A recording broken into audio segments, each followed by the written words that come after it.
Assalamualaikum warahmatullahi wabarakatuh. To fulfill our excitement in the focus group discussion course, this time our group will discuss the advantages and disadvantages of online and offline learning. Before we start, we will introduce ourselves. First, my name is Bakari. My name is Adinda Zahra Hidayat.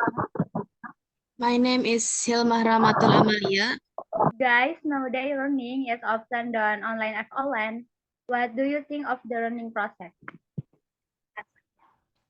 In my opinion, online learning helps students to access various learning resources such as videos, articles, and interactive platforms that can enhance their learning experience. That's true, but online learning relies heavily on the internet.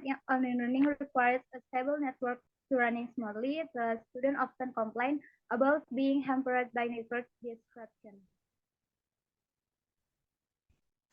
Sorry, but offline learning has limitation in time and location flexibility. Online learning allows students to access learning materials anytime and anywhere according to their schedule and preference. I am totally limited interaction when learning online because a student to be uninhibited in learning. This can make it difficult for students to understand the true meaning of the message conveyed, especially if students are reluctant or hesitant to ask questions. But I think this can be overcome by teachers asking their student directly which parts they don't understand, either through the chat message or during Zoom. If they are reluctant or hesitant, they can ask personally by chat or directly with friends. They can also search through the internet or books, and with online learning, it helps students in constraining additional costs for transportation, especially those whose homes are far from the place of study. But I think communication and interaction is easier if it is in a person. The process of long distance communication is not fully effective because it's prone to error in retrieving and also digesting information.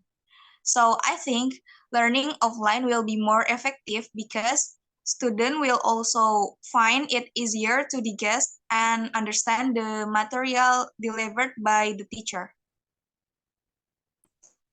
But the proof is accessibility in online learning is broader to allow access to education for those who live in remote areas or limited mobility. As I said that, mobility limitation can be overcome by them entering special school. I think there are some subjects that are difficult to achieve in an online learning system. For example, physical subjects such as sport or science labs that require special equipment that may not be available at home.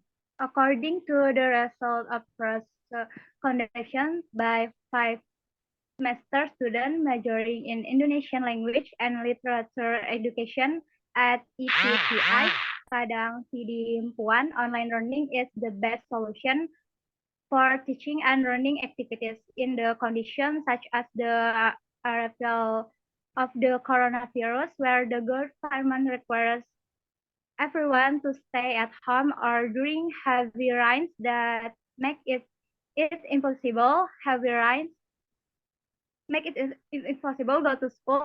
So with online learning, students can still continue their learning activities as usual. However, studying offline can make us more focused on learning because nothing else will distract us. When students come to a class that has fixed schedule, they will be devote all their attention to the teaching activity they are participating in. You made good point, but I also like to add students are more free and relaxed when in online learning. When in online learning, the teacher provides learning through virtual classes that can be accessed anywhere, not bound by space and time. This condition makes students do not need to wear certain clothes like when school is face-to-face. They are free to wear any clothes that are important.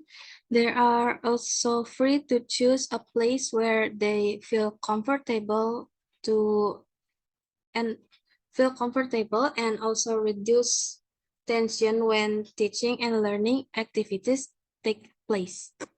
Don't get me wrong, offline learning is more controlled and can be monitored.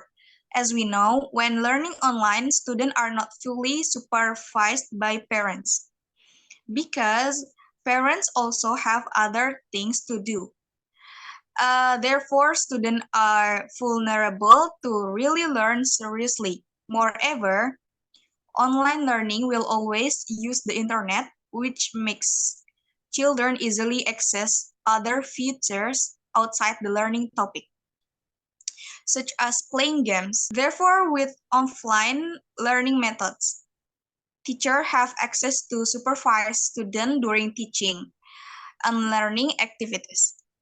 Okay, from the result of our discussion on the topic of online and offline learning, I can conclude that offline learning is more control and teachers have access to supervise students during teaching and learning activities, free communication and interaction and clear material content, more focus when learning because there are not other things that will be a distraction.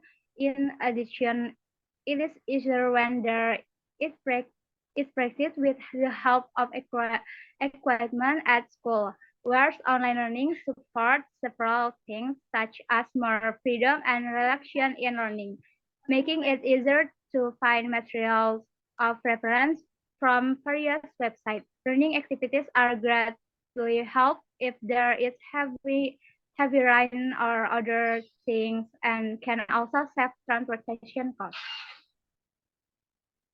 I think that enough discussion from our group about the advantage and disadvantage of online and offline learning. Thank you for your attention. Wassalamualaikum warahmatullahi wabarakatuh. Wabarakatuh.